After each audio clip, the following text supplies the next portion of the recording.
दादा, ये वही केला का झाड़ है जिसके केला खाकर मैं इतना बड़ा हुआ। लेकिन दादाजी, मैंने तो सुना है कि केला का झाड़ ज़्यादा दिन तक नहीं जीते हैं। अरे दादा, ये कोई ऐसी वैसी केला का झाड़ नहीं है, ये एक जादुई केला का झाड़ है। रुको, मैं तुम्हें अभी एक केला तोड़ के खिलाता हूँ। ये लो, खा के बताओ कि कैसे लगी। वाह दादाजी, ये तो बहुत ही स्वादिष्ट केला है। अब चलो घर पे चलते हैं, और इस झाड़ के बारे में किसी को मत बताना। रिमी, तेरा पापा काम पे गया लेकिन अभी तक क्यों नहीं आ रहा है? रिमी के पापा जब काम पे जा रहे थे तो एक तीरंदाज ने तीर मारकर उसे मार दिया। भाभी, ये लो, रिमी के पापा को किसी ने मार डाला। पापा, उठो पापा, ये क्या हो गया मम्मी? तो सबने मिलकर बहुत ही रोया। फिर कुछ दिन के बाद, रिमी, मेरे साथ चल तू। कहाँ जा रहे हो पापा? बहू, इस तरह घर में बैठे रहने से संसार तो नहीं चलेगा ना। मुझे तो कुछ करना ही पड़ेगा। मेरा बेटा तो जा चुका है, अब तो मुझे ही कुछ करना पड़ेगा। नहीं पापा, इस उम्र में आप कहाँ काम करोगे? मैं ही कुछ काम ढूंढ लेता हूँ। नहीं बहू, जब तक हम हैं तुम काम की चिंता ना करो, मैं कोई ना कोई हल जरूर निकालूंगा। चल रिमी, मेरे साथ चल। दादाजी, तुम इस केला का झाड़ के नीचे क्यों लेके आया मुझे? रिमी, इस केला को बाजार में लेकर बेच डालते हैं तो फिर कुछ पैसे आ जाएंगे। ठीक है दादाजी, तुम केला तोड़ के लाओ। फिर रिमी और उसके दादाजी दोनों उस केला को लेकर बाजार में बेचने के लिए जाते हैं। ये केला वाला, ये केला कैसे दे रहा है? 20 का दर्जन बाबू। 20 नहीं, 15 करके देगा। होता है तो पूरा केला दे दो।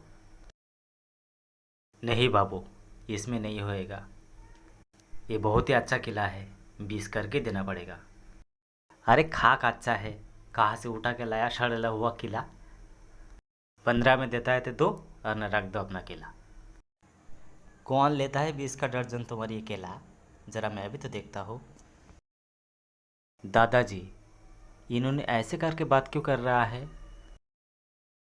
रहने दो दादू, हर इंसान मीठी बातें नहीं करते हैं।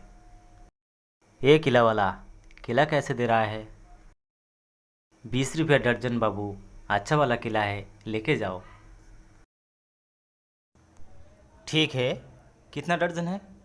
मेरे इस थैली में डालो।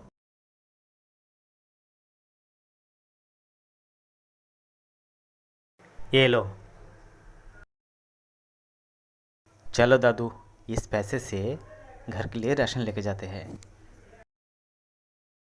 फिर दूसरा दिन। दादाजी, कहाँ जा रहे हो तुम?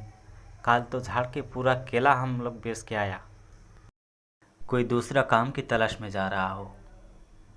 मैं भी तुम्हारा साथ चलूँगा। नहीं, आज तो घर पे रहे।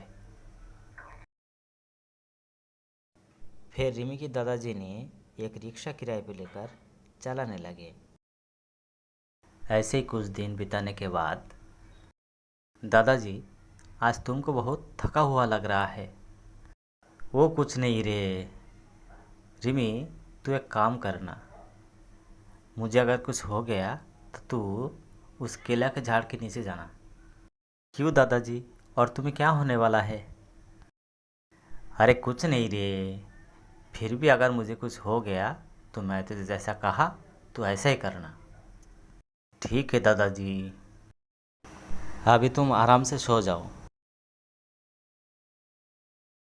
फिर एक दिन रिमी के दादाजी जब रिक्शा चलाता है तो एक गाड़ी आकर उसको धक्का मार देते हैं और वहीं पे उसका देहांत हो जाते हैं। दादाजी, तुम भी मुझे छोड़कर चली गई दादाजी। अब मैं किसके साथ खेलूंगा, किसके साथ बातें करूंगा दादाजी। उठो ना दादाजी, उठ जाओ दादाजी, उठ जाओ। इस तरह हमें छोड़कर ना जाओ दादाजी, उठो दादाजी। रो मत मेरी बेटी, तेरी दादाजी अब नहीं उठेगा। तेरी पापा की तरह तेरी दादाजी भी हमको छोड़कर चली गई। अब तू भी ऐसा रोती रही तो मेरा जीना मुश्किल हो जाएगा बेटी। अब तू रो मत, चल घर चल। दादाजी, कहाँ चली गई तुम दादाजी?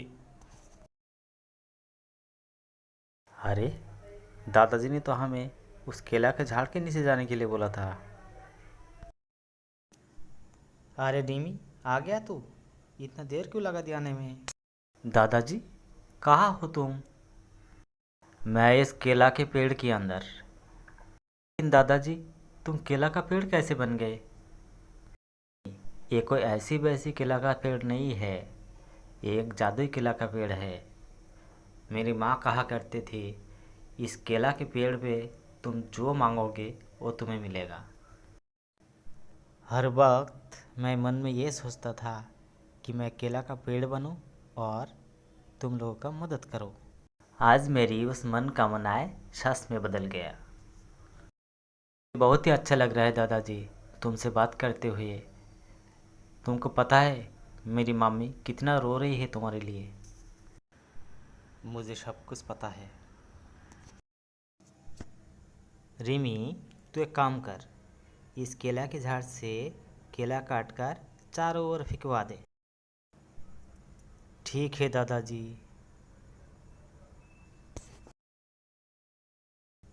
ये क्या दादाजी, हर केला से केले का पेड़ निकल गए और हर पेड़ पर केला।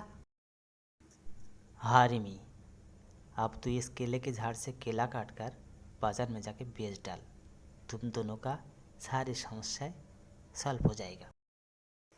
इस जादुई केले की मदद से उन माँ बेटी का हर प्रॉब्लम सॉल्व हो गया और वो दोनों अच्छे से जीने लगे। मेरे प्यारे व्यूअर्स, दादाजी ने तो रिमी का मदद कर दिए और आप सब्सक्राइब करके थोड़ी सी मदद मेरी कर दीजिए।